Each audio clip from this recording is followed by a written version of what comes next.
Welcome back. स्वागत है आप सभी का। यदि आप भी 2021 के नीट के एग्ज़ाम में बैठने वाले हैं तो ये आज का वीडियो आपके लिए बहुत ही इम्पोर्टेंट और कारगर साबित होने वाला है। यानी आप समझ ही गए होंगे देख करके कि नीट के बायोलॉजी के क्वेश्चन के डिस्कशन यहाँ पे होंगे और ऐसे क्वेश्चन हैं जो पिछले एग्ज़ाम्स में आ चुके हैं। तो बेफिक्र रहिए, इस क्वेश्चन को देखे बिना आगे मत बढ़िएगा, पूरा वॉच कीजिएगा। हर एक क्वेश्चन बहुत ही इम्पोर्टेंट साबित होने वाला है आपके लिए यदि आप 2021 के एग्ज़ाम में बैठने वाले हैं नीट में। ओके, तो आइए डिस्कस करते हैं एक एक क्वेश्चन पे। पहला क्वेश्चन आपके सामने हम रखते हैं। Root pressure is usually acidic because. Generally जो रूट प्रेशर होता है वो एसिडिक होता है। क्यों? क्योंकि अब उसके क्या रीज़न हो सकते हैं। पहला ऑप्शन दिया है इंक्रीज इन ट्रांसपायरेशन, क्योंकि ट्रांसपायरेशन इंक्रीज होता है, इसी वजह से रूट प्रेशर जो होगा एसिडिक फॉर्म में होगा। आपको सही ऑप्शन चूज करना है यहाँ पर।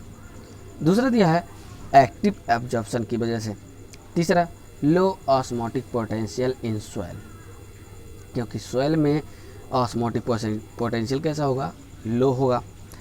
चौथा रीजन है पैसिव एब्जॉर्प्शन। तो इसका राइट आंसर क्या होगा ये आपको देखना है। ठीक है, जिस समय वाटर रूट के द्वारा एब्जॉर्ब होता है उस समय आपको बता दें कि ऐसे एब्जॉर्प्शन को एक्टिव एब्जॉर्प्शन कहते हैं, क्योंकि उसी समय रूट प्रेशर क्रिएट होता है रूट में। ठीक है, तो इसको बोलेंगे एक्टिव एब्जॉर्प्शन, जिसके कारण एसिडिक फॉर्म हो जाता है। ठीक है, ये पहला हो गया, यानी दूसरा ऑप्शन सही होगा। क्वेश्चन नंबर 2 है, क्वेश्चन नंबर 2 है which one is a wrong statement. कह रहा है इनमें से कौन सा एक है जो रॉन्ग स्टेटमेंट है, यानी राइट आपको नहीं चूज करना है, रॉन्ग स्टेटमेंट पे ही लगाना है। तो दिया है ब्राउन एल्गी है chlorophyll a and c and fucoxanthin. ये तो सही है, ब्राउन एल्गी में ए और सी फ्यूकोजेंथिन पाया जाता है, तो ये राइट है। रॉन्ग आपको स्टेटमेंट चूज करना है। दूसरा दिया है archegonia are found in bryophyta, pteridophyta and gymnosperm. ये भी राइट है। म्यूकर है बाइफ्लैजिलेट जूस्पोर। अब म्यूकर है, कह रहा है म्यूकर में बाइफ्लैजिलेटा जूस्पोर पाया जाता है। म्यूकर ऐसा एल्गी है जो कि रेड एल्गी कहा जाता है। रेड रोडोफाइसी का मेंबर है और रोडोफाइसी में फ्लैजेला नहीं पाया जाता लाइफ साइकिल के किसी भी स्टेज में, यानी यही आपका रॉन्ग स्टेटमेंट होगा। ठीक है, तो आपको इसी को लगा देना। समझ गए? अगला question number 3, which of the following structure is not found in prokaryotic cell. इनमें से कौन सा स्ट्रक्चर है जो प्रोकैरियोटिक सेल में नहीं पाया जाता? पहला प्लाज्मा मेम्ब्रेन, क्या दिया है? Plasma membrane. दूसरा न्यूक्लियर एनवलप। तीसरा राइबोसोम। चौथा मेजोसोम। इनमें से कौन सा स्ट्रक्चर है जो प्रोकैरियोटिक में नहीं पाया जाता, ये आपको लगाना है। तो देख लीजिए, इसमें प्रोकैरियोटिक सेल में न्यूक्लियर एनवलप नहीं पाई जाती है, बाकी के सभी प्रेजेंट होते हैं। तो राइट आंसर क्या हो जाएगा? बी नंबर, यानी दूसरा। क्वेश्चन नंबर 4 दिया है which one of the following animals has two separate circulatory pathway. दो सेपरेट सर्कुलेटरी पाथवे किस में पाया जाता है? इसमें से शार्क में, फ्रॉग में, लिजार्ड में या व्हेल में? इसका राइट आंसर हो जाएगा व्हेल। दोनों के नाम भी यहाँ नीचे लिख दिए गए हैं। अगला क्वेश्चन है 5 number, an association of individual of different species living in the same habitat and having functional interaction is. कह रहा है एन एसोसिएशन ऑफ इंडिविजुअल्स का, यानी डिफरेंट स्पीसीज के इंडिविजुअल्स का एक दूसरे के बीच में जो इंटरेक्शन होता है या एसोसिएशन होता है उसको क्या कहा जाता है? क्या कहा जाएगा? जो एक दूसरे के बीच में फंक्शन करते हैं, इसको बायोटिक कम्युनिटी कहते हैं। यानी एक या एक से अधिक स्पीसीज मिलते हैं तो कम्युनिटी का फॉर्मेशन करते हैं, समूह का। ठीक है, सी नंबर ऑप्शन यानी तीसरा हो जाएगा। अगला क्वेश्चन है 6 नंबर, क्या है? The oxygen evolve during photosynthesis comes from water molecules, which one of the following pairs of elements is involve in this reaction. इनमें से कौन सा एलिमेंट्स का जोड़ा है जो इन्वॉल्व होता है फोटोसिंथेसिस में? जिस समय ऑक्सीजन क्या हो जाता है? इवॉल्व होता है फोटोसिंथेसिस के समय, यानी निकलता है।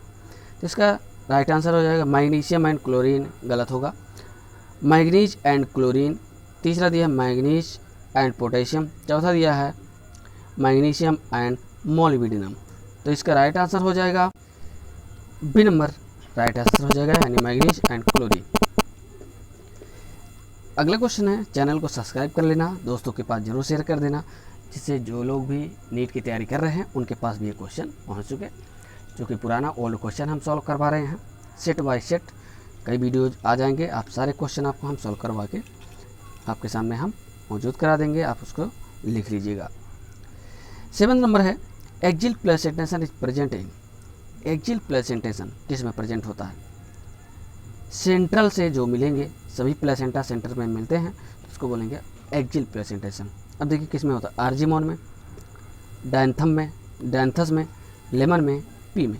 लेमन आप नींबू देखोगे कई लाइन ऐसी बनी होती हैं, यानी कार्पेल से बने होते हैं, यानी ये जो सेप्टा हैं सभी एक दूसरे से सेंटर में मिल जाते हैं, जुड़े होते हैं, इसलिए एक्जिल प्लेसेंटेशन लेमन में होता है।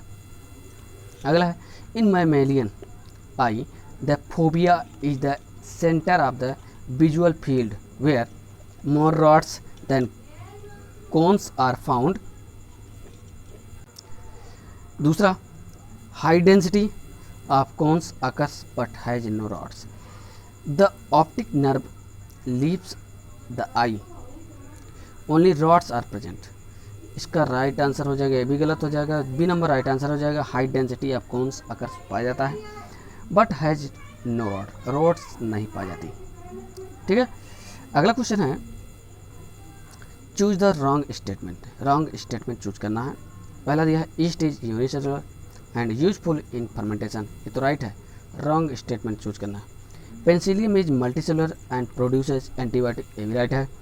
Neurospora is used in the study of biochemical genetics, ये भी राइट है।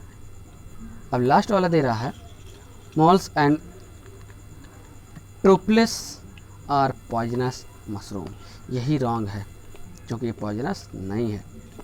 ठीक, अगला है, which of the following are not membrane bound, इनमें से कौन सा है जिसमें मेम्ब्रेन बाउंड नहीं पाई जाती है, यानी मेम्ब्रेन नहीं पाई जाती है? मिजोसोम पाई जाती है, वैक्यूल पाई जाती है, राइबोसोम में नहीं पाई जाती, यानी राइट आंसर तीसरा हो जाएगा। अगला है, in which of the following interaction both partner are adversely affected, इनमें से कौन सा है जिसमें दोनों पार्टनर एक दूसरे से अफेक्टेड होते हैं, प्रभावित होते हैं? म्यूचुअलिज्म, म्यूचुअलिज्म से पता चलता है कि इसमें नहीं हो सकते बिल्कुल भी। कंपटीशन, कंपटीशन भी होगा, लेकिन अब आपको देखना है इसमें कौन सा होगा। प्रेडेशन, पैरासिटिज्म, इसका राइट आंसर हो जाएगा कंपटीशन। जब एक मेंबर इधर से एक मेंबर इधर से दोनों आपस में लड़ेंगे, फाइट करेंगे, तो जाहिर सी बात है दोनों प्रभावित होंगे, यानी कंपटीशन राइट आंसर। अगला है, एक colour blind man marriage a women with normal sight who has no history of colour blindness in her family, what is the probability of their grandson being colour blind, कितना percentage ये chance है कि उसका सन भी क्या होगा, colour blind होगा? तो बी नंबर राइट आंसर है। 50% लगभग चांसेस रहता है, यानी 0.5 यानी आधा % पूरा चांस है। अगला है, ectopic pregnancies are referred to as, ये इंपॉर्टेंट क्वेश्चन है, ये आया था, बार बार आता है, हालांकि ये सभी क्वेश्चन इंपॉर्टेंट है। देखिए क्या है, इक्टोपिक प्रेगनेंसी क्या होती है? यूट्रस के अलावा जो एम्ब्रियो का फॉर्मेशन होता है, डेवलप होता है, किसी और एरिया में हो जाता है अगर, तो उसको बोलते हैं इक्टोपिक प्रेगनेंसी। तो कह रहा है pregnancy terminate due to hormonal imbalance, ये नहीं होगा। प्रेगनेंसीज विद जेनेटिक एबनॉर्मलिटी, दूसरा दिया है implantation of embryo at side other than uterus, यही राइट आंसर हो जाएगा, यूट्रस के अलावा कहीं भी ग्रो कर जाए। चैनल को सब्सक्राइब कर लेना, तब आगे हम बढ़ते हैं। क्वेश्चन नंबर 14 है, cellular organelles with membranes are, कौन सा सेलुलर ऑर्गेनेल्स है जिसमें मेम्ब्रेन पाई जाती है? पहला option lysosome, Golgi apparatus and mitochondria.